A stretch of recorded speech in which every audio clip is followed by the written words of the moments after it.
Tandaan mo na ang iyong utak ay singtalas ng katana. Sa paligid o komunidad na naroroon ka, habang pinapakinggan mo ito, baka hindi mo pa alam na pinapatakbo ang mundo na ginagalawan mo ng manipulasyon, ang dark psychology na ginagamit ng ibang tao na dapat mo ring malaman upang maprotektahan ang iyong sarili. Napaisip ka na ba minsan kung bakit may mga tao na tila madaling maakit ang iba? Para bang nailalagay nila ang mga ito sa ilalim ng kanilang kapangyarihan. Sa video na ito, tatalakayin natin ang mga teknik o taktika sa likod ng ganitong kakaibang karisma, pati na rin ang mga benepisyo at epekto ng paggamit ng ganitong mga taktika. Umupo ka na, kaibigan, at ihanda ang sarili para malaman mo ang sikreto ng pang-aakit o manipulasyon sa larangan ng psychology. Natuklasan ng maraming nakakabilib na teknik na manipulasyon at ang malalim na epekto nito sa tao. Halimbawa na lang ang numero 1, ang gaslighting, isang tusong paraan ng manipulasyon kung saan sinasadya ng tao na pagdudahin ang biktima sa sarili nitong pangunawa at katinuan. Ang resulta, isang emosyonal na roller coaster ng pagkalito, kawalan ng magagawa at pagkawala ng tiwala sa sarili na maaaring sirain ang mental na kalusugan at pananaw sa realidad. Nakakagulat na ang gaslighting ay hindi lang basta nangyayari sa mga kwento. Malimit itong nangyayari sa mga abusadong relasyon, kung saan lalo pang lumalakas ang pakiramdam ng biktima na siya'y mahina at walang magawa. Pero huwag kang matakot, sa pamamagitan ng tamang kaalaman, kaya nating matutunan kung paano makita at labanan ang ganitong uri ng manipulasyon. Mahalaga ang pag-unawa sa psychological na mekanismo sa likod ng mga taktikang ito para malaman kung paano ito maiiwasan at maimpluwensyahan ang ating mga desisyon. Kapag mas naiintindihan natin ang mga pananaliksik sa mga gaslighting o love bombing at iba pang teknik na manipulasyon, mas mapoprotektahan natin ang sarili at mapapalakas ang mas malusog na relasyon. Kaya't alamin pa natin ang masalimuot na mundo ng madilim ng psychology at manipulasyon gamit ang kaalaman at kamalayan. Ngayon ay nauunawaan na natin ang mga lihim ng gaslighting at love bombing. Tumungo naman tayo sa 5 pang teknik ng manipulasyon na nilikha para akitin ang mga hindi naghihinalang biktima sa kanilang bitag. Pero maghanda ka, dahil ang mga taktikang ito ay parang susunod na antas sa laro ng psychology ng manipulasyon. Mula sa banayad na mind games hanggang sa hayagang emosyonal na manipulasyon, bawat teknik ay isang masterclass sa sining ng pang-aakit. Unahin natin ang klasikong taktika. At yan ang number 2, papuri at pagbibigay pansin. Isipin mo na lang ng isang tao na walang tigil sa pagbibigay ng mga papuri. Pinaparamdam sa iyo na ikaw ang pinaka-espesyal na tao sa mundo. Parang naliligo ka sa init ng paghanga sa iyo. Pero paano kung lingid pala sa iyong kaalaman? Bahagi lang ito ng maingat na planong dinisenyo para makuha ang iyong tiwala, ang papuri at pagbibigay pansin sa iyo. Isang masarap ngunit mapanganib na sandata sa mundo ng manipulasyon. Isipin mo na lang na may isang taong binabaha ka ng papuri. Bawat salita ay parang punong-puno ng tamis at hinahon. Parang nutelang palaman na malapot at matamis. Pinaparamdam nila sa iyo na ikaw ang pinakakahanga-hangang tao sa silid. Parang lumulutang ka na sa ulap ng paghanga nila sa iyo. Pero mag-iingat ka. Dahil sa likod ng bawat papuri ay may nakatagong agenda. Alam ng manipulator kung paano hampasin ang iyong ego para mahulog ka sa bitag ng kanilang mga pangako ng paghanga at pagpapatunay. Nauunawaan nila ang kapangyarihan ng papuri na disarmahan ang kanilang biktima, pababain ang depensa at gawing mas madali kang impluwensyahan. Dahil alam mo ba na ang papuri ay hindi lang basta pagpapasaya sa tao. Isa itong estratehiyang galaw sa laro ng manipulasyon. Ito ay pag-apela sa iyong kahambugan at tiwala sa iyong sarili. Nakukuha nila ang iyong tiwala at katapatan, kaya't mas madali kang mapasunod ng kanilang kagustuhan. Pero narito pa ang madilim na twist. Sa likod ng bawat papuri ay isang maingat na ilusyon na ginagawa upang panatilihin kang kontrolado. Alam nila ang eksaktong sasabihin para maramdaman mong espesyal ka. na parang nasa mabuti kang mga kamay, ngunit sa huli, ikaw ay nahulog na sa kanilang patibong. Hindi mo namamalayan, nahuhulog ka na sa kanilang plano, parang gamo-gamo na naakit na sa apoy.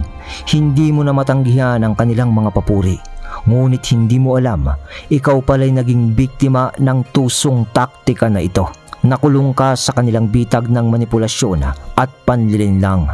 Kaya tandaan, hindi lahat ng papuri ay totoo at hindi lahat ng pagbibigay pansin sa iyo ay tapat.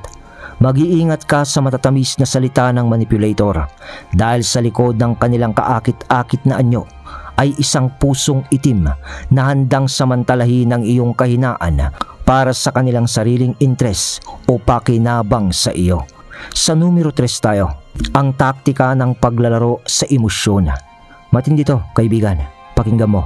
Isipin mo na lang, may isang taong humihila sa iyong damdamin gamit ang mga kwento ng kalungkutan o takot, pero hindi mo namamalayan na dadala ka sa kanilang drama.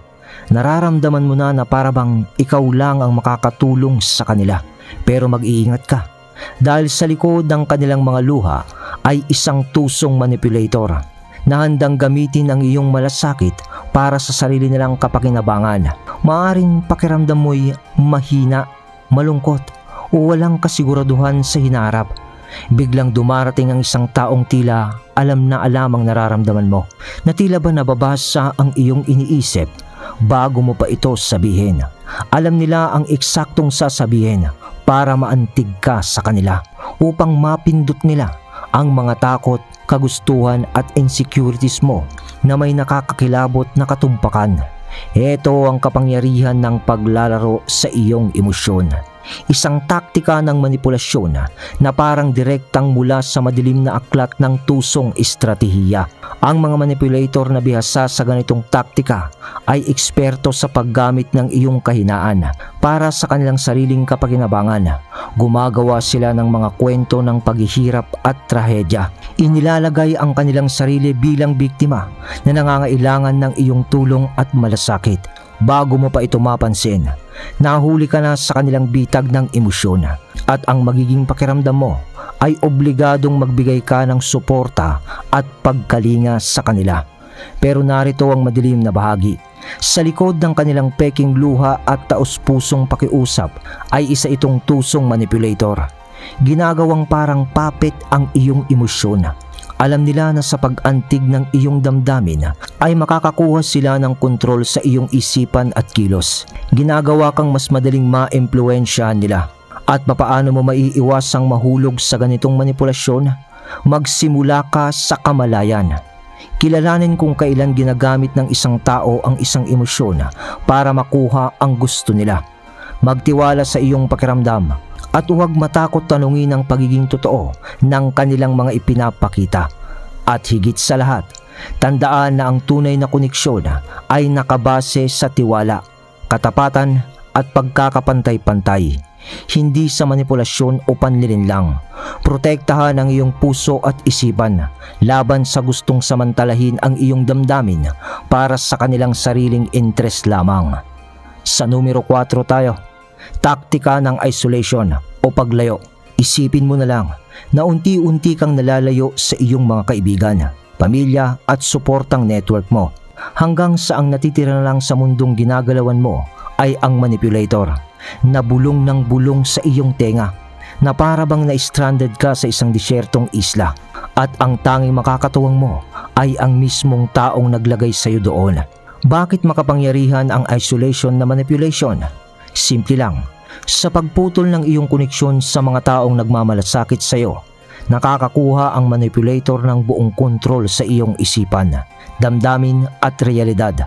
Nagiging parang clay ka sa kanilang kamay, madaling hulmahin sa anumang anyong gusto nila. Kapag ikaw ay isolated, wala kang ibang taong magbibigay ng alternatibong pananaw. Ang mundo mo ay lumiliit. Nakakulong ka sa pader na itinayo ng manipulator. Parang nasa loob ka ng hawla na ang tanging labasan ay ang pagsunod sa kanila. At ang resulta, pakiramdam mong nag-iisa ka, walang kakampi, at bumababa ang tiwala mo na sa sarili. Unti-unti kang nawawalan ng halaga at kalayaan. parang hinubaran ka ng lahat ng meron ka, maliban sa mga peking pangako ng pagmamahal ng manipulator. Kaya mag-iingat ka. Ang isolation ay isang sandata ng mga tusong manipulator. Panatilihing matatag ang iyong mga koneksyon sa mga taong nagmamalasakit sa iyo. Sila ang magdadala sa iyo pabalik sa realidad. Tandaan, ang tunay na lakas ay hindi nakikita sa pagiging nag-iisa, kundi sa mga ugnayang nagbibigay sa iyo ng suporta at pag-asa anuman ang mangyari. Isipin mo ang isang tao na parang mas kilala ka pa kaysa sarili mo. Ginagaya nila ang bawat kilos mo at sinasang-ayunan ang bawat sinasabi mo. Parang nakatingin ka sa salamin, pero hindi mo refleksyon ang nakikita mo. At yun ay ang manipulator na suot ang mukha mo bilang maskara. At ang tinutukoy ko dito ay ang number 5, ang taktika ng mirroring at validation. Isa sa mga pinakatuso ngunit mapanlinlang na taktika ng mga manipulator. Isipin mo na kausap mo ang isang tao na tila nakafocus sa bawat sinasabi mo. Tumatango at ginagaya ang iyong galaw. Parang sila ang salamin mo. Pero sa likod ng pagpapanggap ng malasakit, may nakatagong layunin ito. Dahil hindi sila tunay na interesado sa iyo. Ginagaya lang nila ang kilos mo para magmukhang konektado kayo at makuha ang tiwala mo. Kapag nakuha na nila ang tiwala mo, madali ka na nilang maiimpluwensyahan. Gagamitin nila ang kahinaan mo para sa kanilang sariling interes. Iniiwan kang emosyonal na pagod at walang magawa. Kaya mag-iingat sa mga taong ginagaya ang bawat kilos mo at sinasabing ayunan ang bawat opinyon mo. Sa likod ng kanilang charming na ugali ay isang manipulator na gustong kontrolin ang emosyon mo para sa sariling kapakinabangan nila. Tandaan na ang tunay na koneksyon ay nakabase sa katapatan at pagiging totoo, hindi sa manipulasyon. Sa number 6 na tayo, ang taktika ng niging. Isipin mo ang isang tao na unti-unting binabagsak ang tiwala mo sa sarili. Parang binubuwag ang bawat bahagi ng pagkatao mo. Parang natrap ka sa isang cycle ng pagdududa sa sarili, habang ang manipulator ang nagkokontrol sa likod ng eksena. Ang niging ay isang uri ng mapanlinlang na taktika kung saan ginagamit ang banayad na insulto para mapababa ang kumpiyansa mo. Halimbawa, sa halip na makatanggap ka ng totoo at mabuting komento, sasabihin nila ang mga bagay tulad ng maganda ka naman, pero parang pangit ang taste mo sa musika, o matalino ka para sa isang babae. Mukhang harmless yon, pero sa totoo lang, di ba parang pinagdudaan mo na yung sarili mo? Nag-iiwan kasi ito ng duda sa isip mo. At alam mo ba ang epekto nito? Sa paglipas ng panahon, ang paulit-ulit na niging ngayon unti-unting pinapababa ang self-esteem mo. Ginagawa kang mas umaasa sa manipulator para sa kanyang validation. Nagkakaroon ng imbalance sa relasyon dahil mas nagiging kontrolado ka nila. Kaya mag-iingat ka sa mga taong nagbibigay ng papuri na may kasamang insulto.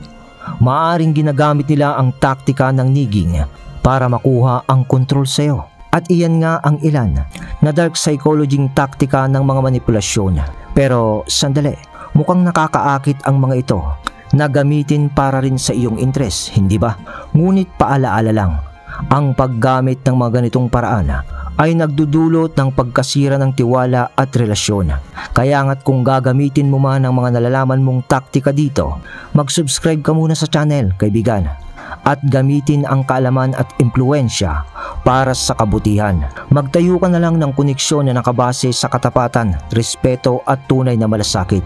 At sa kaalaman at pagiging mapanuri, maiiwasan nating mabiktima ang manipulasyon at makakabuo ng mga relasyon na tunay na magpapayaman sa ating kaisipan at buhay. Yun lang, kaibigan. Ako si Mark, ang inyong narrator na nagsasabing, itago mo ang iyong katana.